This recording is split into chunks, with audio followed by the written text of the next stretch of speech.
With the rise in crypto debit cards offered by exchanges, why should you even pick them? But first, on today's CoinMarketCap tutorial, we will discover what is a crypto debit card and why not use my normal Visa card. And then of course, we're going to be going over 4 different cards you can use right away. This is CoinMarketCap's definitive guide to crypto debit cards. Welcome to CoinMarketCap's Tuesday tutorial, where we make it easy for you to get the most out of all of the crypto tools out there. I'm Trev, and here at CoinMarketCap, we love making videos about all things crypto. So if you want more videos like this one, make sure to hit the like button down below. So let's get into today's tutorial. Spending Bitcoin, Ethereum, and Litecoin can be really hard in the real world. Why can't I pay for a cappuccino with my cryptocurrency? It's sad but true that few shops and websites accept digital currencies right now, and there are several reasons for this. Retailers might be worried about exchange rates, find the technology too difficult to understand, or think the demand for Bitcoin transactions is low. Thankfully, we're starting to see new products pop up that solve all of these problems,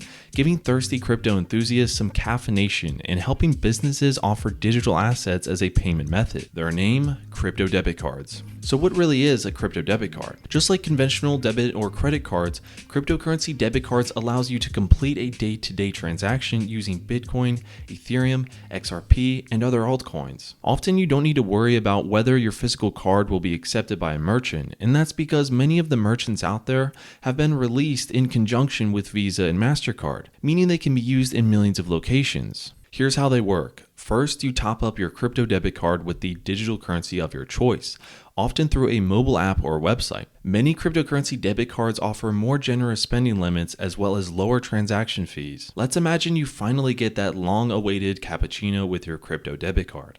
Once the transaction is complete, the card provider will convert the digital currency into cash, meaning that the coffee shop will get your payment in fiat currencies, such as USD, pounds, or euros. So you might ask, what's the point? Why not use my normal Visa card?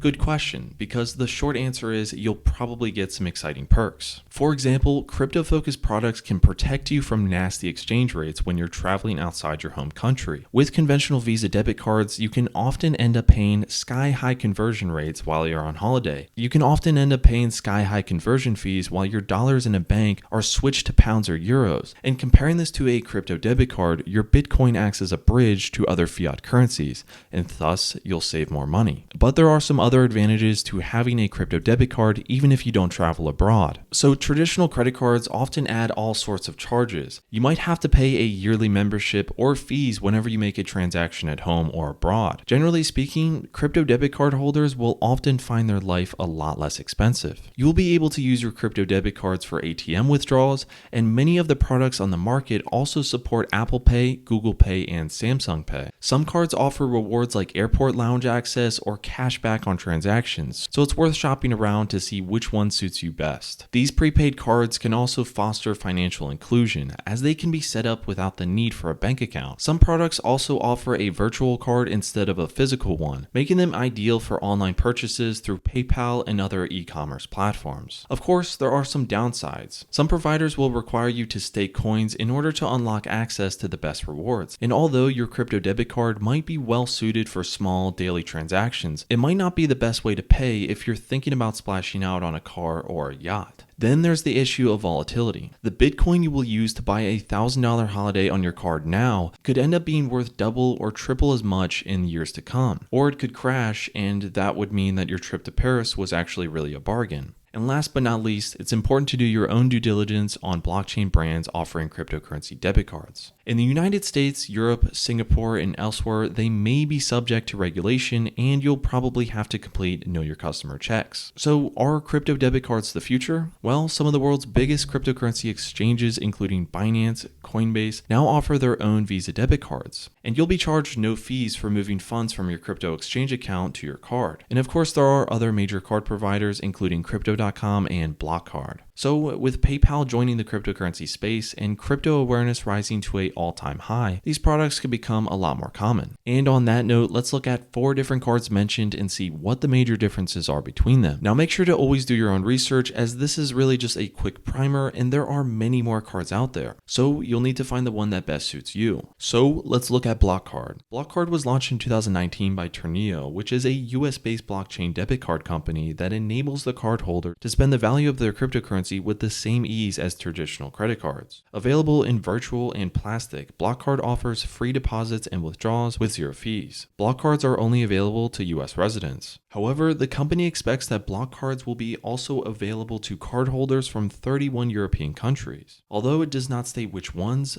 I'm sure we will find that out shortly. As a BlockCard user, you can easily convert cryptocurrencies into US dollars and spend in minutes. BlockCard also offers free FDIC-insured bank accounts to its users. The bank account users can instantly move crypto to fiat or fiat to crypto, and they can make purchases anywhere. So let's go over the reward. So as a BlockCard holder, you can earn turn tokens by either providing liquidity, spending money with the BlockCard, or by staking. And you can even earn rewards up to 6.38% back on all purchases. Now let's go over the fees. BlockCard fees are very competitive. Users are required to pay a monthly fee of $5 if they do not meet the minimum spending limit of $750. There is no fee if you reach the spending limit, and there's an issuance fee of $10. PIN transactions are charged $1, and international PIN transactions are charged $2. And if you're in the US and you withdraw from an ATM, the cash withdrawal fee is $3, and if you're outside the US, the fee is $3.50. And outside the US, the maximum withdrawal is $500. Next, let's go over Crypto.com. Crypto.com offers 5 different tiered metal debit cards that allow cardholders to spend 90 cryptocurrencies and 20 plus fiat currencies anywhere a Visa card is accepted. To receive a Crypto.com debit card, a user must stake a specific amount of the company's native CRO token, which used to be called MCO. The amount or unit to stake starts from $0 and ranges to $400,000. The 5 tiers all offer different perks, like rebates for certain types of services like Netflix or Spotify. The more CRO you stake, the higher tiered card you can have, and the more rewards and perks you will receive. For example, one of the most popular Crypto.com cards is the Indigo/Jade tier. For this tier, you must stake $4,000 worth of CRO, and you will receive 3% cash back in CRO reward. And you'll be given rebates for both Netflix and Spotify. You'll also get airport lounge access and zero fee ATM withdrawal up to $800 monthly. And you'll also be allowed to receive a higher APY when you're staking other coins or tokens on the platform than if you weren't in this tier. Next up, let's talk about Binance. Binance has become one of the world's largest cryptocurrency exchanges. In 2020, Binance partnered with Swipe to offer a Visa card that offers up to 8% cash back. The Binance card charges no monthly fees and only charges a 0.9% transaction fee for transactions and ATM withdrawals. The card supports 30 cryptocurrencies, and similar to Coinbase, which we're about to get into here soon, the Binance Visa card lets you hold cryptocurrencies in your wallet and only converts what's needed at the time of the purchase. The card can be used for in-store and online purchases anywhere Visa is accepted. Similar to Crypto.com, you have to stake the exchange's native cryptocurrency, which is the BNB token. There are 7 tiers for the Binance card, ranging from 0 BNB to 600 BNB. And for example, if you stake 10 BNB, you will receive 3% cash back. And there's plenty of other tiers and examples, and we will be sure to list the appropriate websites for each down below. Coinbase is another one of the most popular exchanges in the world. Coinbase cardholders can spend their crypto anywhere Visa is accepted. Unlike some of the previously mentioned cards, the Coinbase card doesn't require a minimum staking requirement. And as for rewards, a user can choose to receive either 4% cash back in Stellar Lumens or 1% cash back in Bitcoin. Users can opt to spend their stablecoins like USDC, which you won't be charged any fees for, or other specific cryptocurrencies with a click of the button. And then as for fees, so residents of the UK and Europe must pay a $4.95 Euro fee for the Coinbase card. And there's also a 2.49% cryptocurrency liquidation fee. And that's it for today's CoinMarketCap Tuesday tutorial. Make sure to subscribe and hit the bell notification to not miss out on next week's video. And if you have any questions, just ask Alex in the description below. Anyways guys, see you later.